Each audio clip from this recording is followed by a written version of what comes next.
महोदय, सम्मानित विचारक मंडली एवं मोर प्रिय सहपाठी माने, आज मु आपण मानक सामने केवल एक विषय नहीं नुहे बरं एक अनुभूति एक सत्य नहीं किछि कथा कहबाकू जाउछि, जार नाम हेउछि पुस्तक पठनर उपकारिता। आज आम हाथ मोबाइल अच्छी किंतु मनरे शांति नहीं, आम पाखरे सूचना अच्छी किंतु ज्ञान नहीं। कहीं कारण आमे पुस्तक को भूली जाउछु। किछि लोक कहंती पुस्तक केवल किछि लोक कहंती आजिर डिजिटल जुगरे पुस्तक पठनर आवश्यकता नहीं, किंतु मु एही मत सहित संपूर्ण असहमत। कारण पुस्तक केवल कागजर गंठिया नुहे, पुस्तक हेउछि मनीषर भावना अनुभव एवं स्वप्नर संग्रह। एक भल पुस्तक आम आखि को खोले एवं आम हृदय को जागृत करे। जेतेबेले जीवन आमको हराई देछि सेतेबेले पुस्तक आमको धरी रखे। जेतेबेले समग्र विश्व नीरव लगे सेतेबेले पुस्तक आम सहित कथा हुए।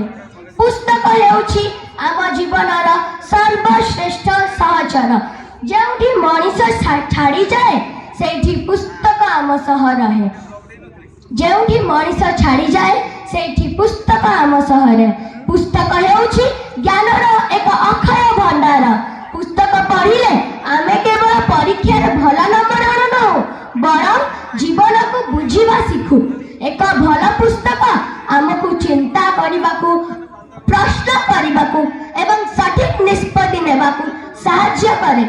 पुस्तक पठन द्वारा आमर भाषा दक्षता वृद्धि पाए, चिंतन शक्ति शक्तिशाली हुए एवं आत्मविश्वास बढ़े। आज सोशल मीडिया आमको केवल किछि सेकेंड सूचना दे थाए, किंतु पुस्तक आमको गभीर ज्ञान दे थाए। मोबाइल देखिबा द्वारा आमर ध्यान भंग हुए, किंतु पुस्तक आमर एकाग्रता बढ़ाए। पुस्तक पढ़िले आमे केवल शिक्षित नुहे बरं शृंखलित संयमी एवं सचेतन नागरिक हेइथाउ। आसंतु आमे पुनर्बार पुस्तक को आलिंगन करिबा, कारण पुस्तक हेउछि आमर सर्वश्रेष्ठ मित्र। पुस्तक आमको केवल जीविका नुहे बरं जीवन देई थाए।